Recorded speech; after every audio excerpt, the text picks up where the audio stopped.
Mesdames et messieurs, bonjour et bienvenue sur ZoneTotasport.com. Alors aujourd'hui, je vais vous faire part de ma planification du 6 au 10 juin 2016 dans les deux écoles que j'enseigne. Donc dans une des écoles, dans le fond, on faisait un test qu'on peut faire en début d'année. Et dans le fond, on l'a refait pour voir s'il y a une amélioration au courant de l'année. Le test s'appelle Mega Gym.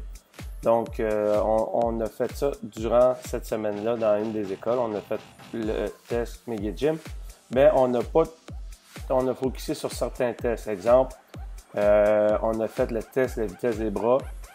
Tu mets ta main au milieu, ça, tu tapes de chacun des deux côtés. Le plus en 20 secondes. On a fait aussi la vitesse des jambes.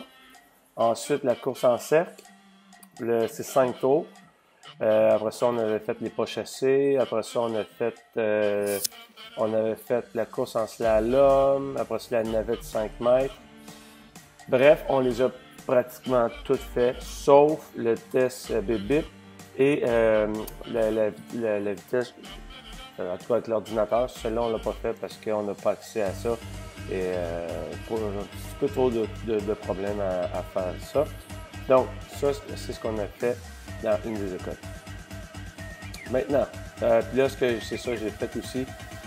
J'ai créé, dans le fond, une petite feuille sur laquelle vous pouvez imprimer et que vous allez pouvoir réutiliser cette feuille-là pour les prochaines années. Puis vous marquez vos résultats, c'est simple, un par élève.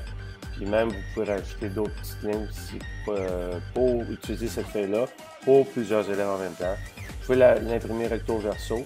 Dans le fond, au lieu que ce soit un élève, une feuille, mais ça peut être 5 élèves pour une feuille pour économie d'argent en éducation physique. On sait que c'est important d'économiser de l'argent parce qu'on n'a pas beaucoup en éducation physique.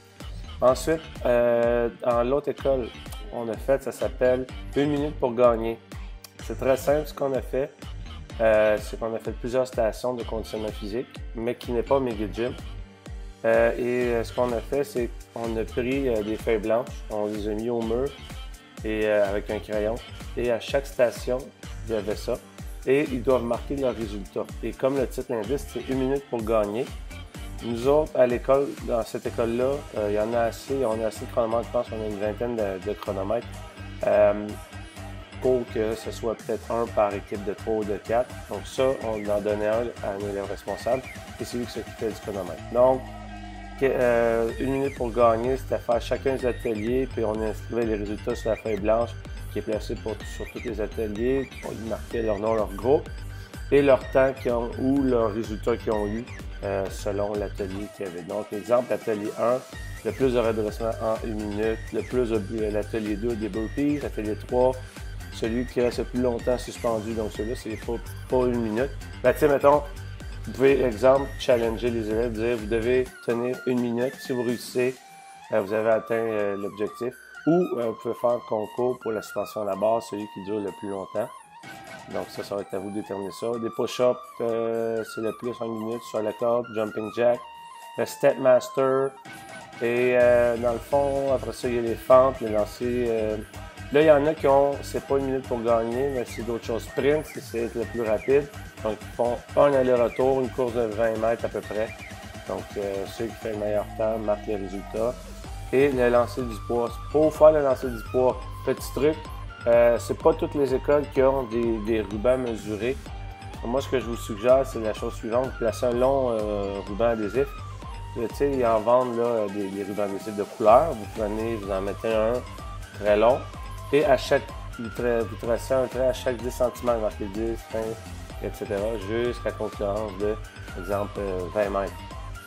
Et là, vous prenez des ballons médicinaux et vous pouvez faire un cours 101 sur comment on fait pour lancer le lancer du poids, donc la technique. On place le poids sur ici. Ils peuvent placer le ballon sur le côté et ils poussent. Donc, c'est pas comme au ballon chasseur, sinon ils vont se faire mal au bras. En tout cas, bref, vous leur enseignez, vous leur montrez la technique, un petit volet éducatif dans ce cas-ci. Et puis, dans le fond, en même temps, ça challenge les élèves. Et une autre façon aussi de savoir, lorsqu'on a fini de lancer, qu'est-ce que vous pouvez prendre aussi, c'est un qui lance pendant que l'autre est sur le côté où il y a le ruban mesuré ou le ruban adhésif avec les traits. Et là où le ballon atterrit, on met un sac de fèves pour pouvoir prendre après ça les résultats. Donc, vous prenez, il finit de lancer, met la poche là, ramasse le ballon, autour au deuxième de faire son lancer, et l'autre fait la même chose, donc dépose un sac de fèves. Et après ça, on mesure, voir, selon ce qui est placé le sac de fèves, la distance parcourue par le ballon en hauteur. Donc, c'est toujours le fun à faire aussi. Son longueur, comment on fait ça? Même chose, tu prends un tape et tu le colles au sol avec des traits à chaque 10 cm. Et l'élève sans élan doit sauter le plus loin possible. 2 mètres suffit généralement, pas besoin de mettre plus long que ça. Et on prend les résultats à partir du pied le plus près, dans le fond, du point de départ. Si, exemple, l'élève saute, OK, et met une main au sol, mais on prend la partie du corps la plus près du point de départ. Donc, ça aussi, c'est une petite valeur, un petit ajout pédagogique pour leur montrer comment ça fonctionne pour le saut en longueur. Et finalement, l'atelier numéro 12 qui est la chaise. Donc, ils restent au mur. 1 minute pour gagner, s'ils sont capables. Bravo, s'ils sont capables de durer plus longtemps, c'est encore mieux. Donc, grosso modo, c'est ce qu'on a fait au courant de la semaine. Il y a nous autres dans les deux écoles, vu que c'est des cours d'une heure, mais qui est sur 2 semaines, ce qui veut dire qu'on voit les enfants 1h30 aux 2 semaines. Dans le fond, il y en a qui l'ont fait 2 fois, il y en a d'autres qui l'ont fait 1 fois. À vous de voir si vous avez ce genre d'horaire-là. Vous pouvez le faire sur 2 semaines pour que tous les élèves, tous les groupes l'aient fait, dans le fond, dans les 2 semaines, et tous les groupes aient réalisé ces ateliers. Donc, c'est tout. C'est tout simplement ça. Pour plus de détails, www.sondatasport.com, dans l'onglet Éducation physique, vous allez dans Planification hebdomadaire et tout doit être là. Vous cliquez sur le mois de juin, boum, et tout est là. Donc, écoutez, c'est ça. Donc, on se reparle un peu plus tard. Ciao, ciao!